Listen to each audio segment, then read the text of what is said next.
숨 쉬듯 부를 수 있는 진짜 노래였으면 좋겠어. 나는 늘 내 뒤에 있을 거니까 힘들 땐 언제든 부르렴기라는 메시지를 남겼다.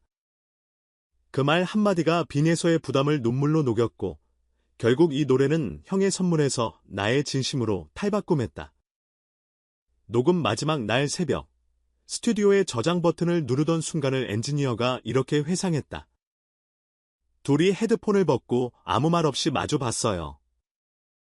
그런데 그 침묵 안에 박수가, 웃음이, 눈물이, 모든 게 들어있었죠. 웬만한 콘서트보다 큰 소리였어요.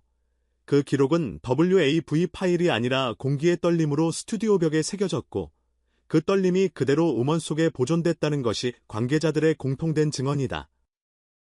가사는 단순하면서도 파괴력이 컸다. 어제도 너였고 오늘도 너야라는 후렴은 이별을 인정하지 못해 어제를 붙잡고 늘어진 마음, 그리고 미련을 오늘로 연장하는 사람의 심리를 꿰뚫는다. 극적인 고음 폭발 대신 낮은 호흡을 길게 가져가며 가슴 아래 깊은 곳에서 올라오는 체념과 위로를 동시에 들려준다. 멜로디 라인은 절제돼 있지만 스트링 세션이 후렴 끝에서 살짝 상승하며 놓아도 좋다는 위로를 씹는다. 그래서 듣는 이들은 역설적으로 더 울었다. 절규가 아닌 속삭임이 더 크게 파고들었기 때문이다. 음원 차트는 발매 6시간 만에 1위를 찍었다. 그러나 팬들에게는 숫자가 전부가 아니었다.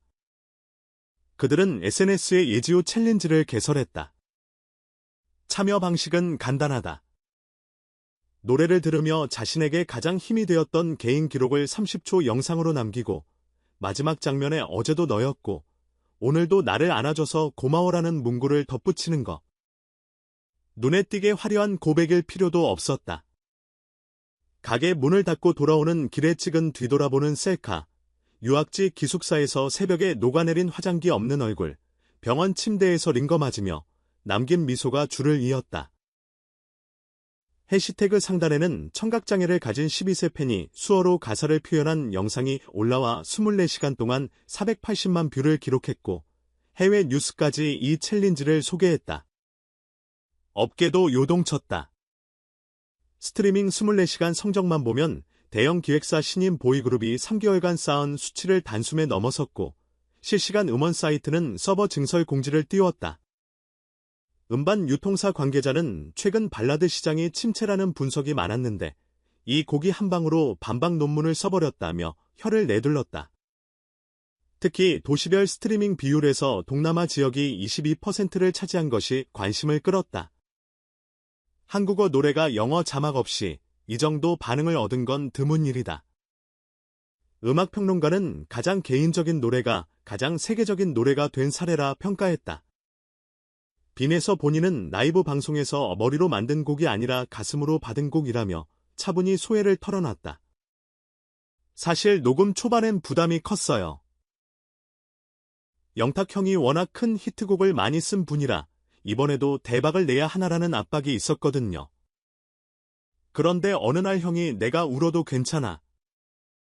이 곡은 내 이야기니까라고 해주셨어요. 그 순간 몸이 풀리더라고요.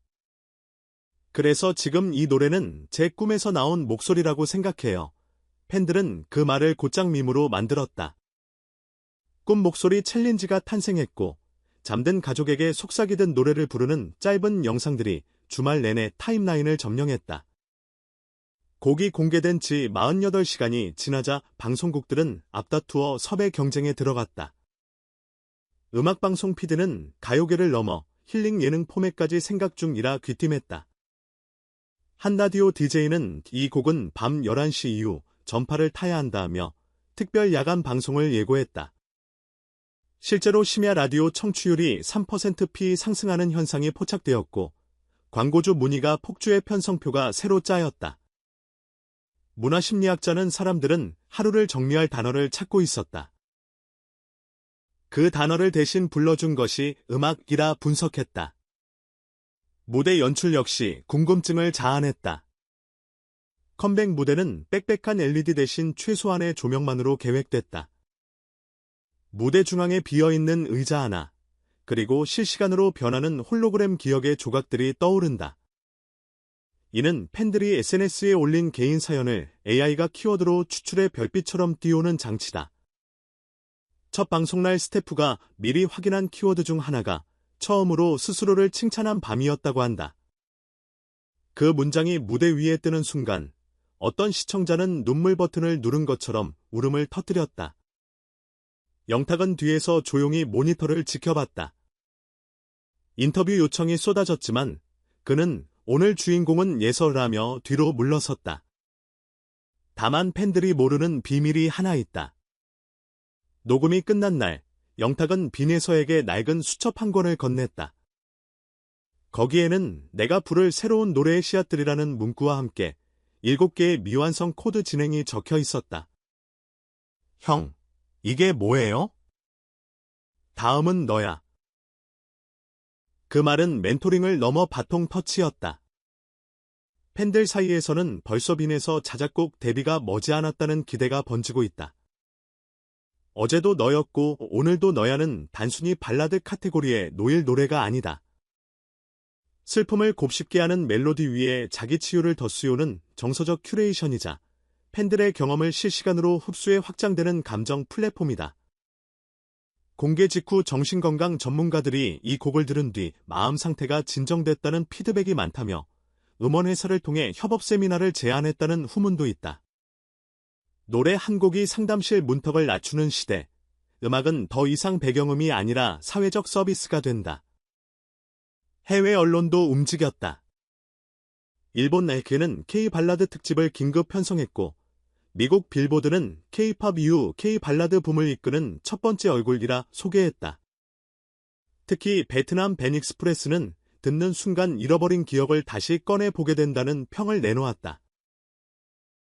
팬 번역팀은 이 기사까지 새벽에 번역해 커뮤니티에 공유했고 그 밑에는 베트남어로도 불러주세요 라는 댓글이 수백 개 달렸다.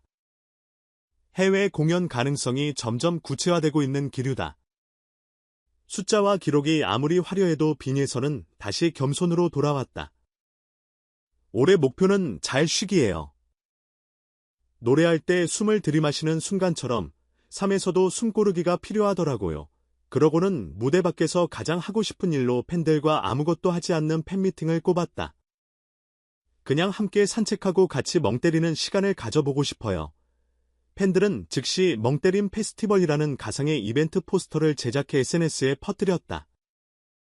그 포스터는 실물이 아님에도 24시간 만에 이만 회 공유됐다. 시간이 흐를수록 노래는 차트를 넘어 일상으로 침투했다. 편의점 알바생이 야간 근무 중 흥얼거리며 재고를 정리했고 새벽 버스 기사들은 종착역 안내 멘트를 끝낸 뒤 볼륨을 높였다. 카페에서는 바리스타가 마지막 손님을 보내고 불을 끈 뒤 홀로 후렴을 따라 불렀다. 그렇게 각자의 밤을 지탱해준 멜로디가 새벽 5시 첫 지하철 광고 패널 화면으로 바뀌었다. 어제도 너였고 오늘도 너인 당신에게. 이 한 문장이 출근길 승객들의 귀를 물들였다.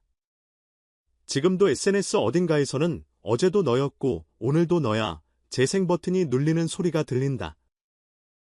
음악은 멈추지 않는다. 빈에서는 단지 한 곡을 발표한 것이 아니라 사람들의 마음속에 작은 공연장을 열었다. 거기서는 과거와 현재, 그리고 아직 오지 않은 내일이 함께 노래를 부른다. 그리고 영탁은 무대 뒤에서 기타를 조용히 튕기며 다음 페이지를 준비 중이다. 어제도, 오늘도, 그리고 내일도 이 노래는 계속 자라날 것이다. 우리 모두가 기억이라는 토양 위에 물을 주는 한